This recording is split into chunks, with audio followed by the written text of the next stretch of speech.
Assalamualaikum warahmatullahi wabarakatuh.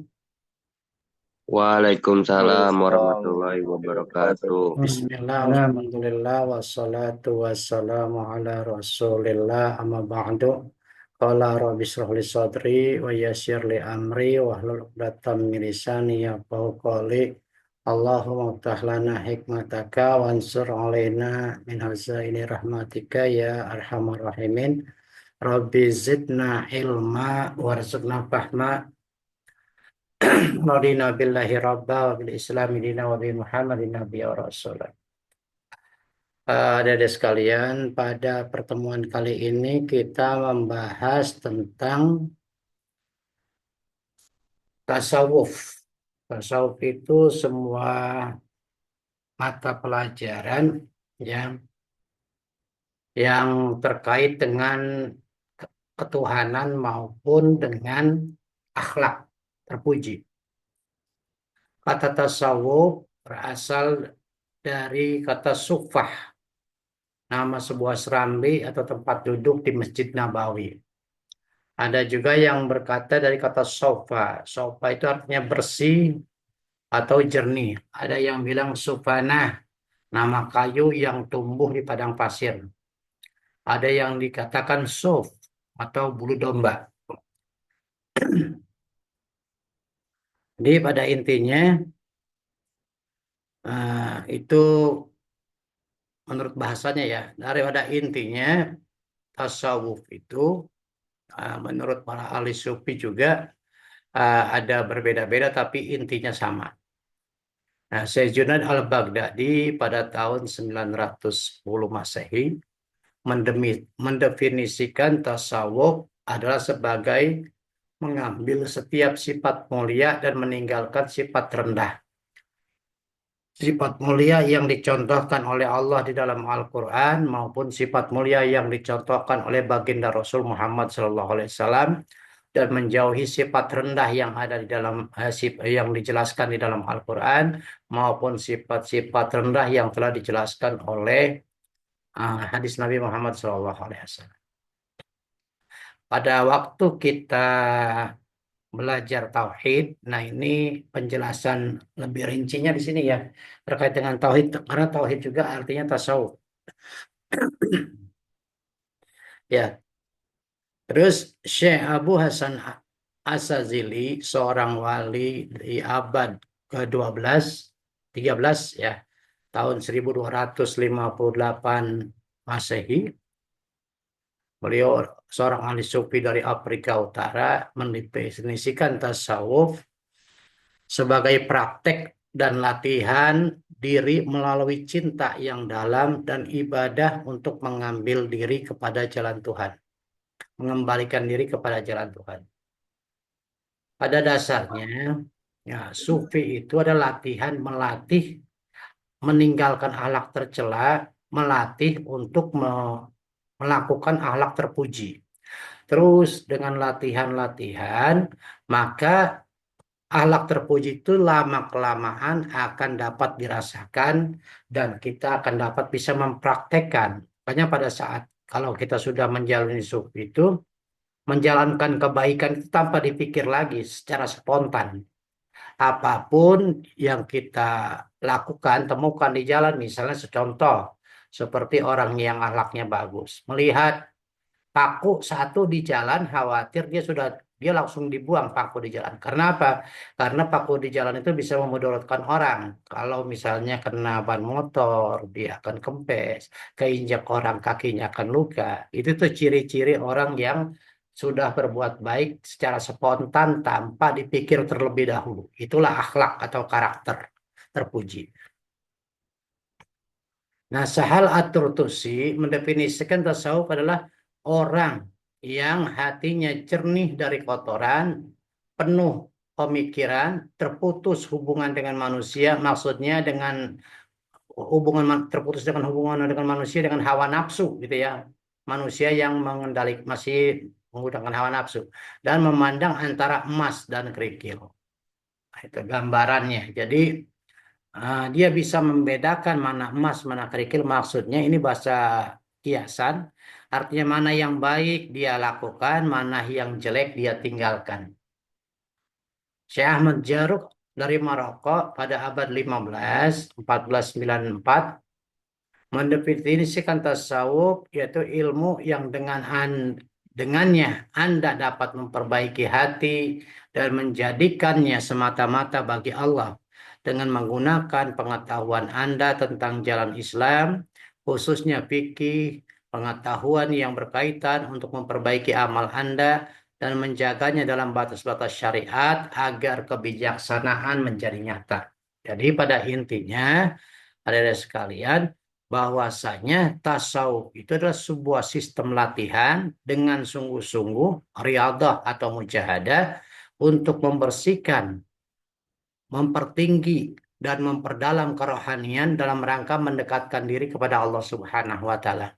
Sehingga dengan itu, maka segala konsentrasi seseorang hanya tertuju pada Allah Subhanahu wa taala. Saya sering menyampaikan dalam kuliah, niatkan segala kehidupan kita itu niatkan untuk ibadah kepada Allah Subhanahu wa taala agar kita menjadi orang yang selamat di dunia dan di akhirat dan penuh dengan keberkahan. Ya, itu gambaran ajaran-ajaran tasawuf. Ya, secara globalnya, secara garis besar. Namun, kalau dikaji dengan lebih rinci, yaitu biar kita akhlaknya terpuji, tinggi, maka kita harus latihan. Kalau tidak latihan, tidak akan bisa. Ya. Terus, tasawuf, ya, dasar-dasarnya itu dari Al-Quran. Sebagaimana dijelaskan di dalam surat Al-Baqarah ayat 115. Walillahil masyriku wal maghribu, dan kepunyaan Allah timur dan barat. Fa'aina matuallu, di mana saja kamu menghadap, ya. Fasama wajhullah, disitulah ada wajahnya Allah. Ya. Innallaha wasi'un alim, sesungguhnya Allah maha luas karunia-Nya. Nah ini ada sekalian, ayat surat Al-Baqarah ayat 115 ini menjelaskan bahwasanya yang di barat maupun yang di timur itu milik Allah, di mana saja kita menghadapkan wajah, di situ ada wajah Allah. Maksudnya kemana saja kita mengarah, ya, berada arah mana saja, di situ Allah melihat kita. Maksudnya gitu ya. Innallah wasiun alim, sesungguhnya Allah itu maha luas karunia-Nya dan maha mengetahui. Terus di dalam surat Al-Baqarah juga ayat 186, wa idza sa'alaka ibadi anni fa inni qarib. Dan apabila bertanya kepadamu ya Muhammad, hambaku tentang aku, fa inni qarib, jawab Muhammad, gitu ya, sesungguhnya aku ini sangat dekat. Kalau qarib itu, kalau qaribun dekat, ya, sangat dekat. Ujibu da'watad da'i, aku mengijabah orang yang berdoa, idza da'ani, apabila dia berdoa, falyastajibuli, dan aku mengabulkan, wal yu'minu bi, falyastajibuli, maka hendaklah kamu memohon kepadaku, li wal yu'minu bi, dan beriman kepadaku, la'allahum yarsyudun, semoga kalian termasuk orang-orang yang berada dalam kepintaran, dalam kebenaran. Itu.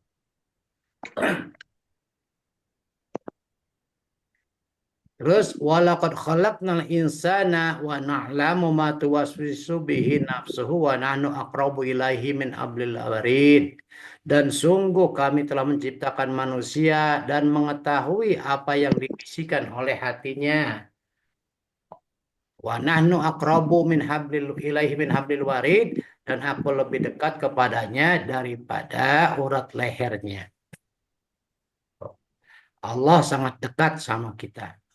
Fawajada abdam min ibadina atainahu rahmatan min indina wa 'allamnahu min ladunna ilma. Lalu mereka bertemu dengan seorang hamba di antara hamba-hamba kami yang telah kami berikan kepadanya rahmat dari sisi kami, dan telah kami ajarkan kepadanya ilmu-ilmu dari sisi kami. Itu ilmu laduni, ya. Nah, itu gambaran adik-adik sekalian tentang ajaran tasawuf, ya, dengan dalil-dalil Al-Quran yang tadi telah dijelaskan. Ada lagi hadis Nabi Muhammad SAW, ini hadisnya panjang, ada di dalam Sahih Muslim nomor 10 hadisnya. Pada saat itu ada seorang laki-laki bertemu dengan Rasulullah, bertanya tentang iman, tentang Islam, tentang ihsan. Ya, lalu beliau bertanya, "Ya Muhammad, apa itu iman?" Iman itu adalah antuk mina billahi wa malaikatihi wa kutubihi wa rusulihi wa bil yaumil akhir wa bil qadari khairihi wa syarihi minallahi ta'ala. Iman itu adalah percaya kepada Allah, kepada malaikatnya Allah, kepada kitabnya Allah, kepada rasulnya Allah, kepada hari kiamat, dan qada dan qadarnya Allah. Lalu orang itu bertanya, yang bertanya tadi menjawab, "Sodakta, engkau benar ya Muhammad. Mahwal Islam, apa itu Islam? Islam itu antus syahada alla ilaha illallah wa anna Muhammad Rasulullah wa iqamis shalah wa itaiz zakah wa shaimi Ramadan wa hijrul baiti man istata'a ilaihi sabila." Islam itu adalah bersaksi bahwa tiada Tuhan selain Allah, Muhammad utusan Allah, ya, salat, zakat, puasa, dan haji ke Baitullah. Orang yang bertanya tadi jawab, "Sodakta. Mahual ihsan?" Apa itu ihsan? Nabi menjawab, "Anta'budallah ka'annaka tarahu fa lam takun tarahu fa innahu yarak." Ihsan itu adalah kamu beribadah, ya, seakan-akan engkau melihatnya. Apabila kamu tidak melihatnya, maka yakin bahwa Allah akan melihatnya. Nah, itu gambaran. Nah, dari ketiga hadis tentang iman, tentang Islam, tentang ihsan, maka semuanya itu adalah hadis yang berdasarkan tentang tasawuf.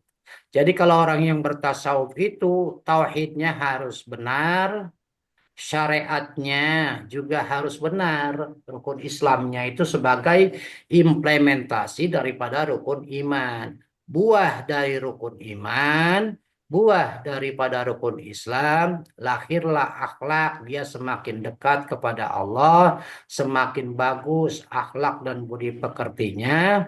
Nanti bila mana dia sudah mempraktekkan buahnya iman dan buahnya Islam di dalam dirinya, akan terpancar cahaya di dalam dirinya, maka dia itu akan beribadah seakan-akan dia melihat Allah. Kalau dia tidak melihatnya, tapi Allah pasti melihat dia. Nah, itu gambaran tentang tasawuf. Jadi bukan orang yang bertasawuf itu meninggalkan sholat, meninggalkan rukun iman. Tidak, justru ketiga-tiganya harus dikerjakan secara berbarengan. Kalau orang ingin mulia di hadapan Allah Subhanahu wa taala, rukun imannya harus jelas, ya, harus yakin, dipraktekkan, ya. Artinya yakin bukan cuma sebenarnya diyakini di dalam hati, tapi harus dipraktekkan. Buahnya mana? Yaitu praktekkanlah rukun Islam sebagai hablum minallah, hablum minan nas juga, ya. Nah, buahnya dari pengamalan rukun Islam mana? Yaitu akhlak. Nanti munculnya akhlak yang mulia, yaitu yang disebut dengan ihsan. Nah, itulah ajaran dan dasar-dasar ajaran tasawuf. Beliau juga bersabda, "Saya adalah orang yang paling tahu di antara kalian tentang Allah dan yang paling takut kepadanya." Itu Nabi Muhammad sendiri yang bilangnya. Wah, beliau adalah orang yang paling tahu tentang Allah dan paling takut kepada Allah. Rasulullah bersabda, "Aku disuruh memilih antara menjadi seorang nabi yang menjabat atau sebagai raja, atau menjadi seorang nabi yang hamba." Kemudian Jibril memberiku isyarat agar berendah hati. Lalu aku menjawab pilihan itu, akan tetapi lebih memilih menjadi nabi yang hamba. Di mana suatu hari aku kenyang, di hari lain aku lapar.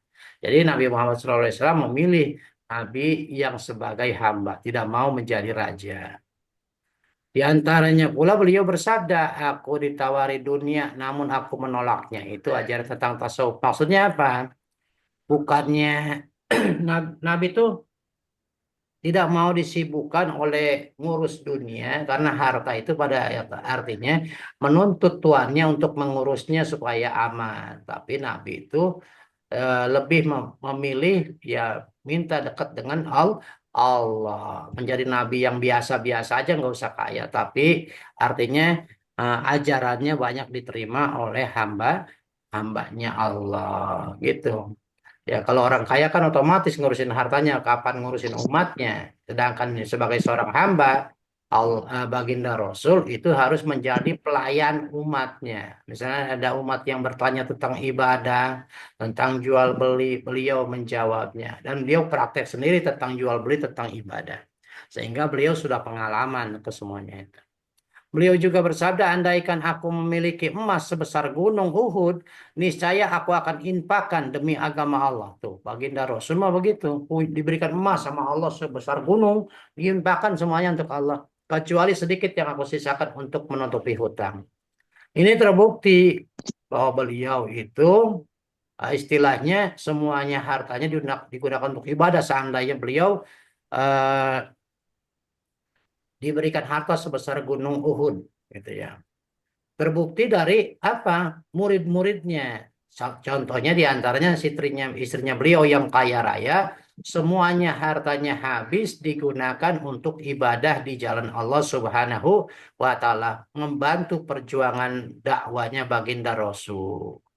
Siti Khadijah. Yang kedua, Sayyidina Umar bin Khattab semuanya hartanya digunakan untuk perjuangan agama Allah. Yang ketiga, Sayyidina Umar juga sama. Ya, yang keempat adalah Sayyidina Utsman, seorang saudagar yang kaya yang mengikuti Rasulullah dan hartanya digunakan untuk ibadah kepada Allah. Selanjutnya Abdurrahman bin Auf, orang kaya yang hartanya digunakan untuk ibadah kepada Allah Subhanahu wa Ta'ala. Bedanya Abdurrahman bin Auf mah ditakdirkan oleh Allah menjadi orang kaya, jadi hartanya nggak habis-habis. Begitu diinfakkan, misalnya 1 miliar diganti oleh Allah 10 miliar dan seterusnya begitu. Jadi ditakdirkan oleh Allah menjadi orang kaya. Abdurrahman bin Auf itulah yang salah satu sahabat Rasul orang kaya yang dijamin masuk sorga. Itu gambaran-gambaran sahabat dan murid-muridnya Rasul sekaligus ya. Ya, betapa Rasulullah mengajarkan beliau-beliau itu sangat cinta kepada Allah dan sangat cinta kepada kebenaran. Sehingga semuanya hartanya digunakan untuk ibadah kepada Allah Subhanahu wa Ta'ala.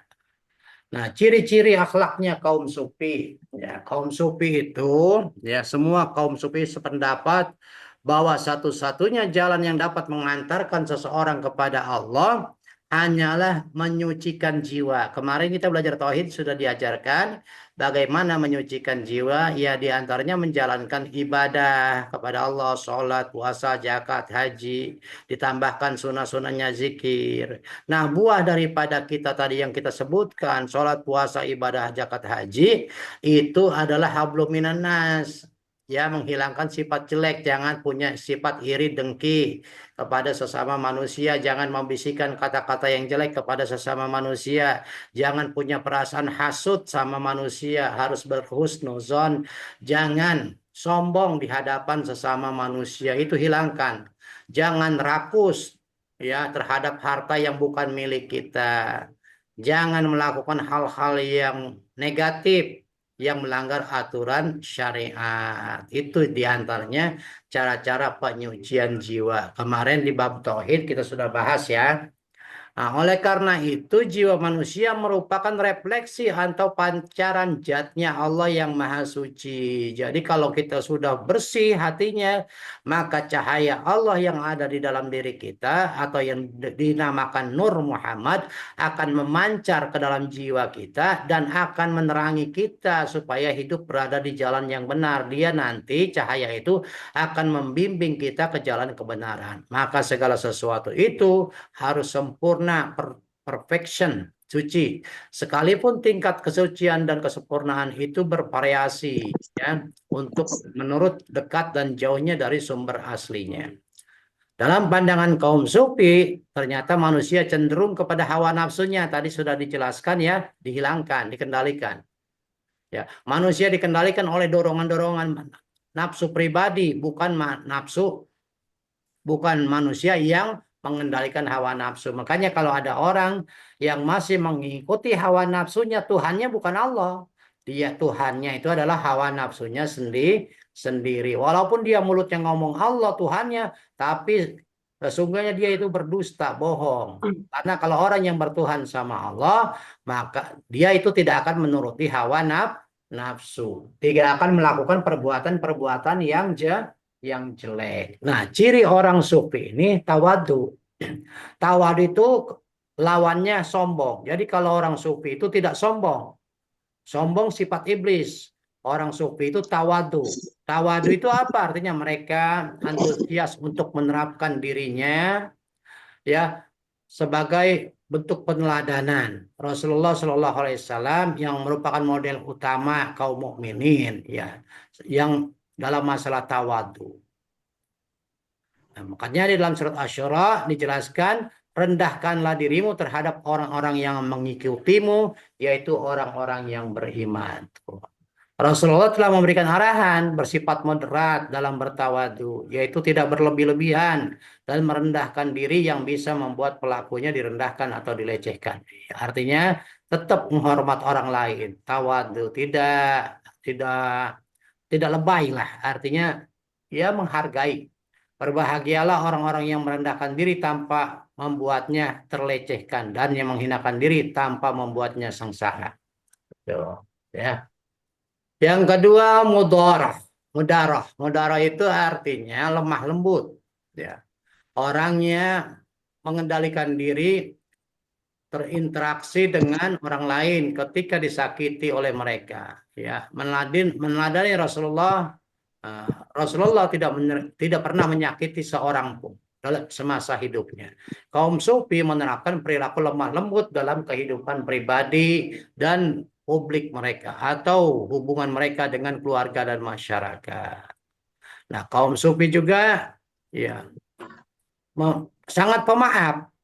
Kaum sufi itu sangat bersikap pemaaf. Dia akan memaafkan, bahkan mendoakan orang yang telah berbuat zolim kepadanya. Itu ciri-ciri orang sufi. Orang sufi itu suka taubat, meminta ampunan. Ya, yang tidak membawa kembali kepada dosa lagi. Dia itu tobat, benar-benar tobat, dan dia tidak akan kembali kepada dosa itu. Ya, meninggalkan. Jadi kepada dosa perbuatan itu, kalau dia tobat, dia meninggalkan perbuatan dosa itu seperti orang talak tiga, tidak pernah kembali lagi.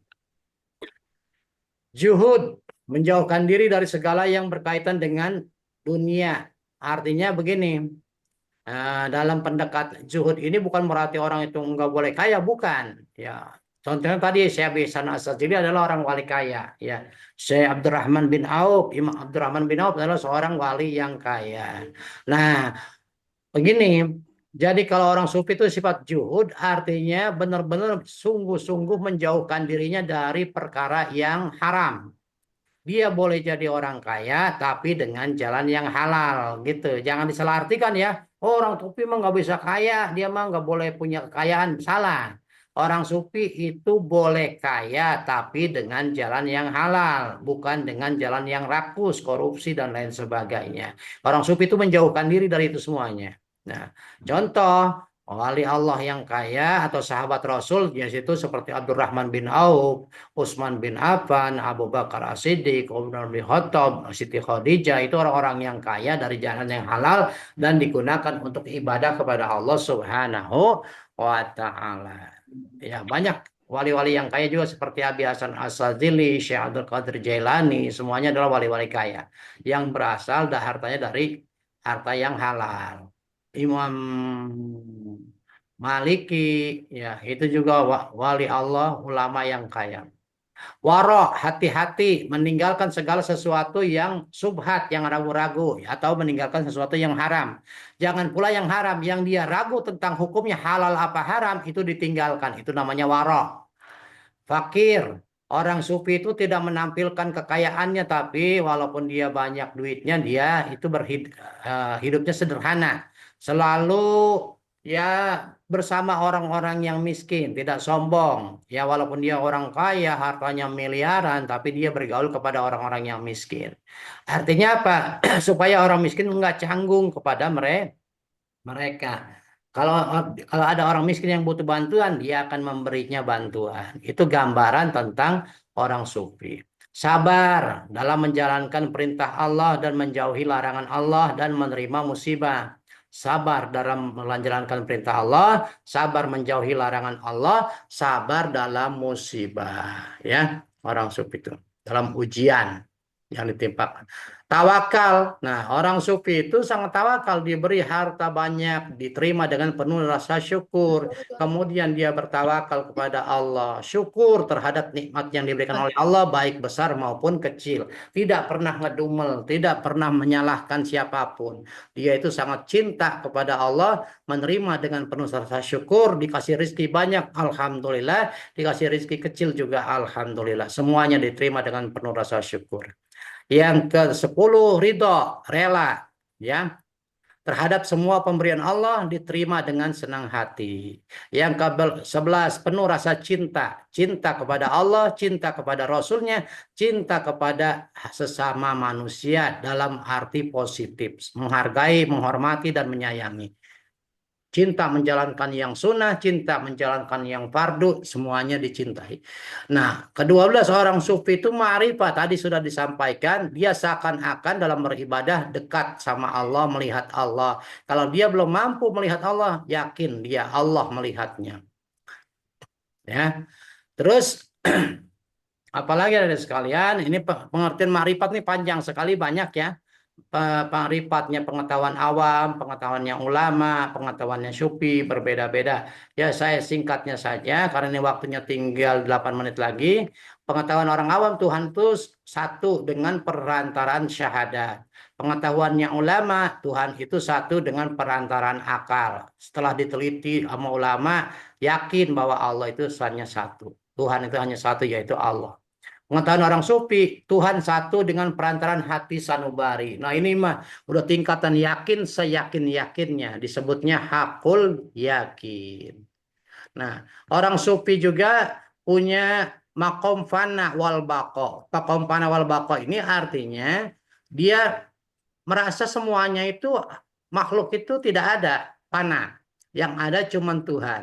Itu yang ada cuman Allah. Setelah itu dia merasa berkekalan dengan Allah. Dia yakin bahwa semuanya ini perbuatan Allah. Jadi kalau orang yang sudah panah itu dia tidak ada, tidak merasa dirinya ada. Yang ada cuman Allah. Wal ittihad. Dan yang ke-14 adalah ittihad. Seakan-akan orang sufi itu selalu bersama Allah di mana saja dia berada. Inilah tingkatan sufi yang tinggi dalam mengesahkan Allah. Terus, nah ini, Sayyidunan Al-Baghdadi, ciri-ciri orang sufi itu yang orang sufi itu bagaikan bumi yang bila dilempari keburukan maka dia akan membalasnya dengan kebaikan. Tuh, orang sufi itu sampai begitu. Dikasih kejelekan tapi dibalas dengan kebaikan. Sedangkan Abu Bakar As-Sibli, yaitu dalam kitab Hilyatul Aulia, orang sufi itu seorang yang membersihkan hatinya dan maka bersihlah hatinya dan mengikuti jalan Nabi Mustafa Muhammad SAW serta tidak terlalu memikirkan perkara duniawi, lebih mementingkan masalah duniawi dan menghilangkan keinginan hawa nafsunya. Di dalam kitab Hilyatul Aulia halaman 11. Abu Haman bin Abdurrahman bin Mujib As-Sufi berpendapat ciri-ciri orang sufi, seorang yang merasa dirinya hina, menahan dan memerangi hawa nafsunya, menasehati, memberi nasihat kepada makhluk, selalu mendekatkan diri kepada Allah, berperilaku bijaksana, menjauhkan berangan-angan atau berandai-andai, tidak mau tercela, mencegah perbuatan dosa, waktu luangnya digunakan untuk ibadah, susahnya disengaja dibuat-buat karena memang orang sufi agar terhindar dari macam-macam kesedihan dan kesusahan duniawi. Hidupnya sederhana, arif billah, sangat ya. Arif itu artinya sangat bijaksana terhadap sesuatu yang benar. Sangat paham dengan sesuatu yang mengasingkan diri dan mencegah diri dari segala sesuatu yang sia-sia. Artinya dia tidak pernah melakukan hal-hal yang sia-sia. Sedangkan perilaku sufi menurut Imam Qushairi adalah satu orang sufi itu as-sadiq, jujur, ya, merasa miskin setelah memperoleh kekayaan, merasa hina setelah mendapatkan kemuliaan, menyamar dirinya setelah dia terkenal. Orang sufi yang sodik tuh ya, seorang sufi yang sodik artinya seorang sufi yang jujur, yang sebenarnya. Kalau seorang sufi yang kadzib, yang pembohong, merasa kaya akan harta sesudah fakir, yang merasa mulia setelah hina, merasa terkenal, yang mana sebelumnya dia tidak masyhur. Ya. Nah, ini akhlak-akhlaknya kaum sufi, ya. Tadi sudah dijelaskan secara ini, ya. Nah, ini tinggal dibaca ya tambah-tambahannya. Jadi orang sufi itu tulus terhadap Allah. Sufi adalah orang yang tulus terhadap Allah dan mendapat rahmat tulus juga daripada Allah Subhanahu wa taala. Ini tinggal dibaca lagi ya. Salatnya kaum sufi, adab salat kaum sufi gitu ya. Terus belajar mencari pengetahuan dengan hukum-hukum yang terkait dengan sholat, ya mendatangi ulama bertanya atau si adapun mereka itu tinggal dibaca lah ya. Nah, adab zakatnya kaum sufi di sini juga, ada puasanya kaum sufi, adab hajinya kaum sufi. Ya, terus ini soal-soal yang akan itu silakan ya nanti di di pertemuan ke-10 ya kalau di kampus mengerjakan tugasnya ya. Ini kan kita sudah pertemuan 9, cuman kita di kampus ya. Kerjakan soalnya insya Allah bisa. Ntar saya share. Ini belum di-share. Ya, itu saja yang dapat saya sampaikan. Terima kasih. Wassalamualaikum warahmatullahi wabarakatuh. Silakan. Waalaikumsalam warahmatullahi wabarakatuh. Waalaikumsalam warahmatullahi Waalaikumsalam warahmatullahi wabarakatuh. wabarakatuh. Silakan. Waalaikumsalam warahmatullahi wabarakatuh. Silakan. Ini Aldo Saputra Ali Murtado Deni Risto Ali ya. Tadi yang izin yang mana ya? Ya, silakan yang mau bertanya. Kalau tidak ada yang bertanya, saya cukupkan sampai di sini ya. Ada yang bertanya? Aprilia mau bertanya? Pak. Ya, tidak ada ya. Ya udah, saya cukupkan sampai di sini. Terima kasih ya. Izin live ya.